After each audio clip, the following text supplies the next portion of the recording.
Halo, selamat pagi sahabat semuanya. Apa kabar? Selamat hari Minggu. Aku baru aja mandi ya.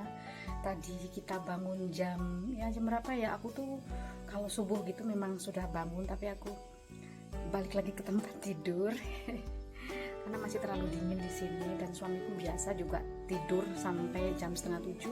Maaf, adikku baru aja datang karena anaknya baru pulang dari mana itu? Dari Sulawesi, dari mana itu namanya, Allah, aku lupa, yang deket dengan Manado ya.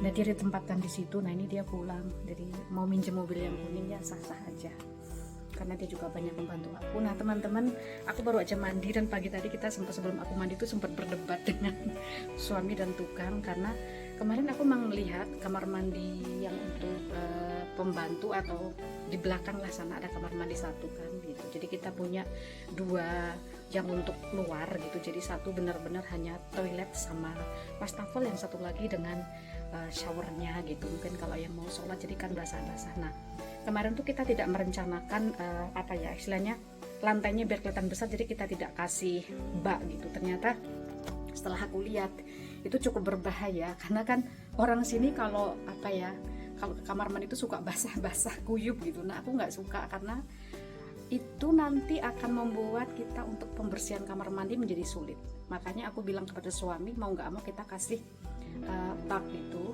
ya untuk showernya, jadi air tidak kemana-mana gitu. Sementara tukang berpikir kalau kita kasih bak, nanti air yang dari wastafel sama toilet nggak bisa kemana-mana. Kami bilang ya memang kalau di Jerman pun normalnya kamar mandi yang kita punya itu maunya kering, jadi yang basah tuh cuma untuk shower doang gitu. Nah ini tadi kita udah ngobrol tentang hal itu. Nah kenapa teman-teman, aku sangat penting buat aku kamar mandi itu hanya bagian shower saja yang basah, tapi tidak yang lainnya. Nah ini seperti ini contohnya ya, aku berikan contoh aja di kamar mandi aku yang sekarang.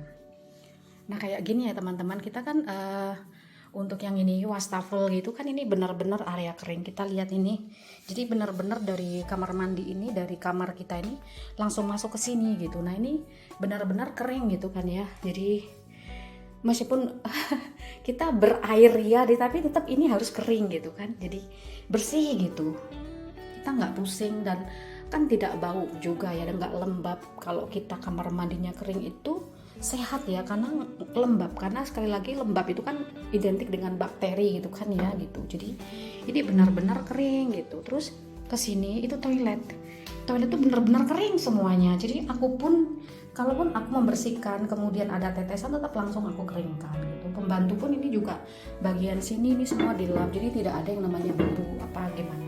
Nah ini dia, kemarin belum ada pintunya gitu, aku bela-belain kasih pintu kayak gini supaya apa, kalau mandi itu kan jadi air tidak kemana-mana gitu, kita bisa mengendalikan air gitu. Nah ini kenapa bagus kalau kering? Sekali lagi aku pengalaman pribadi, karena kita selalu harus bersih ya.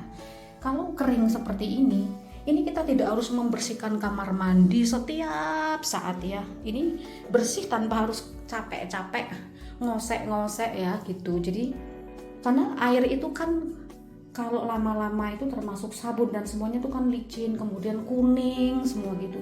Ini tanpa harus membersihkan, tetap bersih aja gini, kayak gini gitu. Jadi aku hanya mengatakan bahwa mungkin dinding kamar mandi aku itu lebih bersih daripada hotel-hotel yang aku datengin sekalipun berbintang 4 ya, karena tidak paham yang sebagian sebelah mana yang harus disikat gitu, seperti ujung-ujung pojok-pojokan kayak gitu tuh ya.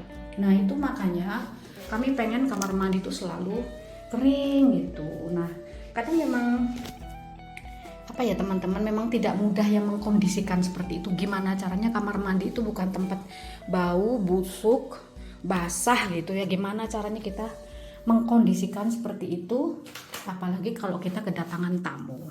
Nah memang tidak mudah teman-teman ya, kalau kita kedatangan tamu, apalagi ini rumah aku yang di depan ini nih, yang termasuk yang ini nih, yang kan tadi ini akan bakal menjadi kamar mandi tamu kan ya, karena ini 3 kamar yang ada di sini. Aku tunjuk nih, ini, itu ya, kemudian yang itu akan menjadi ruang tamu kalau kita punya tamu gitu ya. Ini kayak gini ya,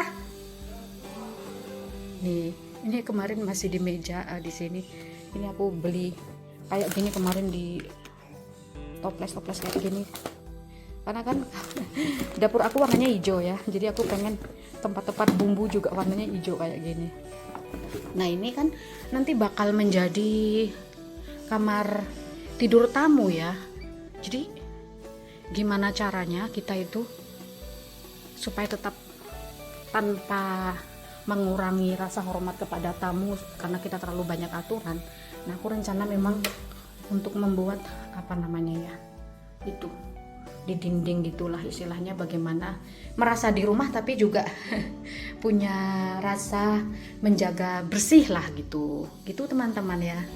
Jadi itu tips dari aku bagaimana membuat kamar mandi kita itu mudah perawatannya, bersih selalu, bebas dari bakteri dan kuman gitu. Salah satunya dengan menjaga agar kamar mandi itu tidak selalu basah lantainya dengan memisahkan antara area kering dengan area basahnya. Nah, hanya saja memang kalau kita lihat ya teman-teman, kebanyakan perumahan-perumahan yang dibuat itu kan pasti toiletnya tuh agak ke belakang gitu. Jadi yang showernya yang di depan gitu. Sebenarnya kalau di Jerman justru kebalikan gitu. Toilet itu yang agak ke depan gitu. Supaya apa? Ketika kita mau ke kamar mandi hanya untuk buang air kecil dan sebagainya kan tidak harus menginjak-injak yang basah gitu. Jadi cukup di toilet gitu. Dan toilet itu kan tidak basah-basah gitu kan. Jadi begitu teman-teman tips untuk menjaga ruangan kamar mandi tetap bersih dari kuman, tidak bau ya, tidak banyak memberikan PR buat kita untuk selalu membersihkannya ya, dan nyaman untuk digunakan. Oke, begitu teman-teman, dan yuk ikut aku seperti apa aktivitas minggu kami itu tidak free. Hari Minggu kami itu tetap kami kerja ya, mengawasi tukang-tukang. Hari libur kami itu hari Jumat, tapi kemarin kami menggunakannya untuk shopping biasanya. Gitu ya teman-teman. Oke, sehat selalu, bahagia selalu. Thank you for everything. Komennya, sarannya, like-nya, kemudian share kalau bisa ya teman-teman, supaya tips ini bermanfaat gitu ya. Sehat dari kamar mandi. Oke teman-teman, I love you all. Hello my love. My love, what are you doing? Finish dan gak finish. Masih kecil-kecil pekerjaannya banyak. Senin masih masang itu ya.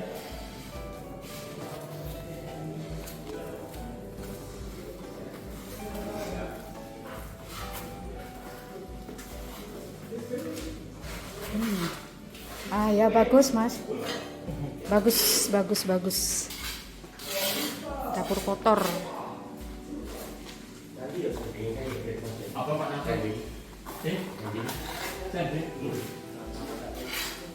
Lagi buat dapur kotor. Bongkar lagi ya mbak. Soalnya kemarin saya memang yang bilang, waduh lah ini bisa basah kemana-mana ini. Tuh dikasih bak kayak gitu nanti untuk mandinya, showernya. Ini ruang sholat jadinya ya. Jadi itu tempat wudhu di sana, sholatnya di sini nanti. Oke. Terus ini yang aku maksud ya, ini nanti wastafel dan toilet untuk tamu. Kering. Lampu untuk dapur kotor. Kita pengen beautiful. Oh beautiful.